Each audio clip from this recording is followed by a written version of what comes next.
పుత్తూరు పట్టణానికి చెందిన శ్రీ మాధుర్ అనే యువకుడు ముంబై నగరంలో ఆత్మహత్య చేసుకున్నాడు. కుటుంబ సభ్యులకు సమాచారం తెలియడంతో కన్నీరు మున్నీరుగా విలపించారు. ముంబైలోని తెలిసిన స్నేహితులు, బంధువుల సాయంతో మంగళవారం మృతదేహాన్ని ప్రత్యేక విమానంలో తీసుకువచ్చారు. ఈ ఘటనకు కారణాలపై కుటుంబ సభ్యులు ఆరా తీయగా క్షణంలో 5వ ర్యాంక్ సాధించాడు. అయితే పోటీ పరీక్షలు నిర్వహించిన సంస్థ అర్ధాంతరంగా పరీక్షలు రద్దు చేస్తున్నట్లు ప్రకటించిందనే తరుణంలో కోర్టులో ప్రైవేటు వ్యాజ్యం వేయడంతో అనంతరం పోటీ పరీక్షలు జరిపిన సంస్థ పొంతనలేని సమాధానాలు చెప్పడంతో మనస్తాపానికి గురై ముంబై నగరంలో తానుంటున్న గదిలో సూసైడ్ నోట్ రాసిపెట్టి ఆత్మహత్య చేసుకున్నాడని, తనకు జరిగిన అన్యాయం తోటి వారికి జరగకూడదని, విషయాన్ని తన చావుకు కారణమైన వారికి నా మృతి గుణపాఠం కావాలని సూసైడ్ నోట్ లో రాసి ఉందని కుటుంబ సభ్యులు మీడియాతో తెలిపారు.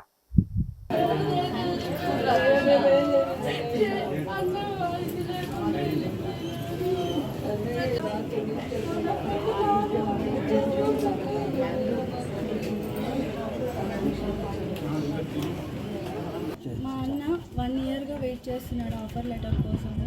తీరా ఆర్టీఐ అన్నీ ఫైల్ చేశాడు. ఎందుకు రిజల్ట్ రావట్లేదు అని చెప్తే వాళ్ళు ఇస్తామని చెప్తూనే ఉన్నారు. 1 ఇయర్ తర్వాత లాస్ట్ ఫెబ్లో వచ్చి వాళ్ళు మార్చికి వాళ్ళకి అయిపోతుంది 1 ఇయర్. దీని లోపలే వాళ్ళు ఇంటర్నల్లో ఎవరో సంథింగ్ ప్రాబ్లం ఉంది అని చెప్పేసి క్యాన్సిల్ చేస్తాము అన్నారు. దీని లోపల కేసు వేస్తారు. కోర్టులో కేసు వేసే కాడికి వాళ్ళు ఈ రిక్రూట్మెంటే క్యాన్సిల్ చేస్తామని చెప్పి నోటిఫికేషన్ ఇచ్చారు.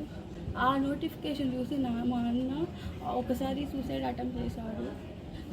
దాని తర్వాత మేము వెళ్ళి తెలుసుకొని మాట్లాడి మోటివేట్ చేశాక కొంచెం మారాడు. కేసు వేస్తాము, చూద్దాము, నీకు వస్తుంది, ఆల్ ఇండియా 5th ర్యాంక్ రాని వస్తావని చెప్పాము. సరే అన్నాడు.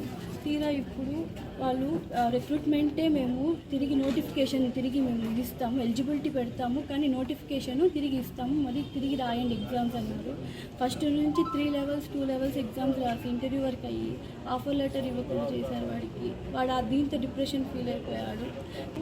ఆ హీరింగ్ వల్ల వాడు ఈ అందరికీ న్యాయం జరగాలని చెప్పి సూసైడ్ నోటు రాసుకొని వాడు సూసైడ్ చేసుకుని తీరా ఈ సండే మేము అదే విధంగా ఎగ్జామ్కి వెళ్ళాడేమో అని చెప్పి మార్నింగ్ ఫాదర్స్ డేకి హ్యాపీ ఫాదర్స్ డే అని పెట్టాను. రిప్లై లేదు. మళ్ళీ మధ్యాహ్నం కాల్ చేశాను, తిన్నావా అని అడుగుదాను, కాల్ చేసి ఎత్తలేదు. ఎగ్జామ్కి వెళ్ళాడేమో వస్తాడనుకున్నాను. తీరా 7:30 వరకు వెయిట్ చేశాను, నెట్ ఆన్ చేయలేదు. దాంతో నాకు ఒక డౌట్ వచ్చింది. నిక్కు వల్ల ఏదో జరిగిందని నాకు అనుమానంతో మాకు తెలిసిన అన్న వాళ్ళని అక్కడ వెళ్ళి చూడమంటే తీరా మొత్తం అన్నీ తిప్పితే ఎక్కడ దొరకలేదు. తిరిగి మేము సీసీటీవీ అన్ని చెక్ చేయిస్తే సీసీటీవీలో చూస్తే వాడు ఎక్కడ పోలేదు, ఇంట్లోనే ఉన్నాడని తెలిసి పైకి వెళ్ళి వాళ్ళు ఫోన్ చేస్తే ఇంట్లో ఫోన్ రింగ్ అవుతాను, మనిషి తలుపు తీయలేదు. డోర్ పగలగొట్టి వాచ్మెన్ అంతా పగలగొట్టి డోర్ తీస్తే వాడు సూసైడ్ చేసుకొని సూసైడ్ నోట్ రాసుకుంటాడు. ఎవరెవరి వల్ల వాడు ఇలా చేశాడు, ఎందుకు ఇలా చేశాడని దానికి ఇదే సాక్షి. ఎందుకంటే చాలామంది 145 మెంబర్స్ వాళ్ళు ఇలా చేసుకోకూడదు, ఇంకెవరికి ఇలాంటి ప్రాబ్లం రాకూడదు, అందరికీ న్యాయం జరగాలి అని వాడు ట్రై చేశాడు. ఇంతకుముందు ఒకసారి వాడు పిఎం ఆఫీస్లో అడ్వైజరీస్ ఫోన్ చేసి మాట్లాడాడు. ఇలా మేము ఆర్టీఐ ఫైల్ చేస్తున్నాము, మాకు రెస్పాన్స్ రావట్లేదు అంటే, లేదు ఇస్తారు, మీరు వెయిట్ చేయండి అని చెప్పారు. పాజిటివ్గానే మాట్లాడినారు, చాలా బాగా మాట్లాడినారు. మా అన్న చెప్పారు, చాలా బాగా మాట్లాడినారు, అనుకోలేదు ఇట్లా మాట్లాడతారని. మళ్ళీ దీంతో మినిస్ట్రీకి ఫోన్ చేసి వాళ్ళు అలాగే చెప్పారు. తీరా క్యాన్సిల్ అయ్యాక తిరిగి మళ్ళీ వాడు పిఎం ఆఫీస్కి చేశాడు, మినిస్ట్రీకి చేశాడు. వాళ్ళిద్దరూ వచ్చి మాకు సంబంధం లేదు, ఇది నీలిట్ అనేసి ఒక ఇది ఉంటుంది, వాళ్ళకు సంబంధించింది అని చెప్పారు.